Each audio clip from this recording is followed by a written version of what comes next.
बिस्मिल्लाहिर्रहमानिर्रहीम। Voice of public साथ आपका मेज़बान असफर फहीम। इंतहाई अफसोसनाक खबर से आपको आगाह करते चलें। पहले भारत ने इस बात का दावा किया है कि जनाब आयतुल्लाह खामनेई हमें नहीं रहे, शहीद कर दिए गए हैं। उसके बाद बहरहाल बहुत सारे मीडिया और बहुत सारे ज़राए ये सारे बताते रहे, किसी ने ये कहा कि नहीं उसकी बहू और उसका दामाद मारे गए हैं। और बहरहाल अब मुख्तलिफ ज़राए के मुताबिक पाकिस्तान मीडिया के भी बहुत सारे चैनल इस बात की तस्दीक कर रहे हैं कि आयतुल्लाह खामनेई भी एक हमले के अंदर शहीद हो गए हैं। मैंने पिछले दिनों भी आपसे ये कहा था कि जब कुछ अर्सा पहले भी ईरान और इसराइल की जब ये जंग बनी थी तो उस वक्त भी इनके बहुत बड़े बड़े मरकज़ी कमांडर शहीद हुए थे। और यही एक वजह थी कि जनाब बाद में लोगों ने कहा कि इसके अंदर बहुत सारे ऐसे असली जो ज़राए हैं वो लीक हो रहे हैं और उनके मोसाद के जो बड़े बड़े यानी एजेंट हैं वो इस वक्त ईरान के अंदर अपनी जड़ें मजबूत कर चुके हैं। और जब उनका चीफ एक होटल में मारा गया था तो फिर ये सारी चीज़ें यकीन में लोगों की बदल गई थी कि वाक़यातन एक चीफ का यानी शहीद होना, उनका जनाब हमला टारगेट होना, ये वाक़यातन उनकी तरफ से एक बहुत बड़ा एलामिया है। और ये ईरान के लिए बहुत यानी इंतहाई तकलीफ देह है कि ईरान के बहुत सारे लोग ईरान के अंदर रहने वाले मोसाद से राब्ते में हैं और इस लेवल के लोगों के साथ वो रहते हैं कि उनके चीफ उस हमले के अंदर हिट होता है। तो इस वक्त भी हमने यही कहा कि अगर आज आप पूरी तरह अपनी जनी ज़ुबानी तौर पे और तकरीरी तौर पे जनाब आप दुनिया को चैलेंज कर रहे हैं, ठीक है, आपको भी दुनिया की तरफ से और इस्लाम की तरफ से पूरी एक तंजीराई मिली है। पाकिस्तान ने भी आलमी दुनिया के ऊपर आपके हमलों की भरपूर मजम्मत की है, लेकिन बहरहाल आपने अंदर के जो आपके अंदर जो इस एजेंट हैं उनको पहचानना होगा। और जो आपके अंदर आपके जनाब जो लोग हैं जो उनसे मोसाद से और जो सीआईए से राब्ते में हैं, कम से कम आप उनका गला कमा करें। आज यही हुआ, आज अगर जनाब आयतुल्लाह खामनेई की रिहाइश का अगर हिट किया जाता है और अगर वो खुदा न खास्ता ये बात सच है कि वो इसमें शहीद होते हैं तो ये ईरान के लिए बहुत बड़ी सदमे की वाली बात है। एक पोस्ट मैंने यहाँ तक भी पढ़ी है कि जनाब ईरान के अंदर उनकी शहादत के बाद 40 रोज़ा शोक का ऐलान कर दिया गया है। लेकिन बहरहाल ईरान अगर इस तरह चलता रहा तो यकीनन बहुत बड़े नुकसान से दो चार होगा।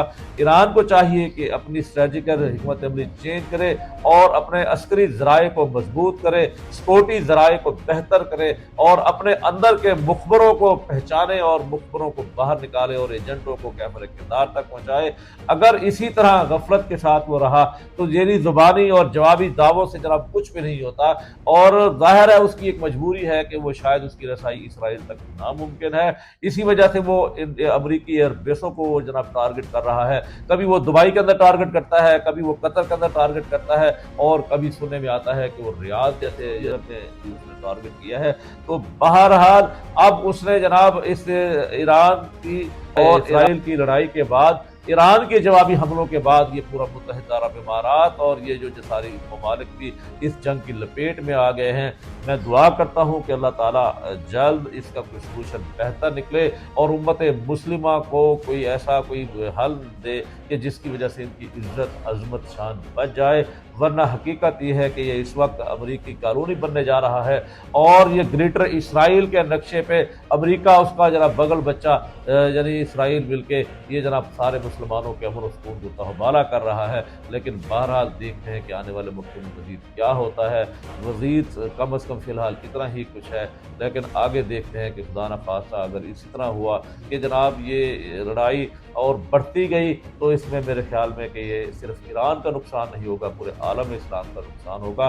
तमाम मुस्लिम ममालिक को यकजहती के साथ मुत्तहिद होने के साथ हुए इस वक्त ईरान का साथ देना चाहिए। मैं ये नहीं कहता कि आप जनाब जंग में कूदें, लेकिन कम अज़ कम अपने सफारती ज़राए से ट्रंप और इसराइल को मजबूर कर दिया जाए कि वो जनाब बैक फुट पे चले जाएं और वो जनाब खुद भी जिएं। और मुसलमानों को भी चाहिए कि वो अपने इज़्ज़त और वक़ार का रास्ता ढूंढें। आप कब समझते हैं कि इज़्ज़त और वक़ार का रास्ता क्या है? कि वो टेक्नोलॉजी के अंदर अपने आप को मजबूत करें। जिस तरह चाइना ने आज जनाब अपने आप को एक लूहा बनवाया है, आप वो मुआशी तौर पर भी मजबूत हैं और इसी तरह जनाब टेक्नोलॉजी में भी अपने आप को मजबूत हैं। लेकिन हमारे हुक्मरान सिर्फ करप्शन की हद तक हैं और जितने मुसलमान हैं वो अयाशियों की हुक्मरान अयाशियों की हद तक रह गए हैं।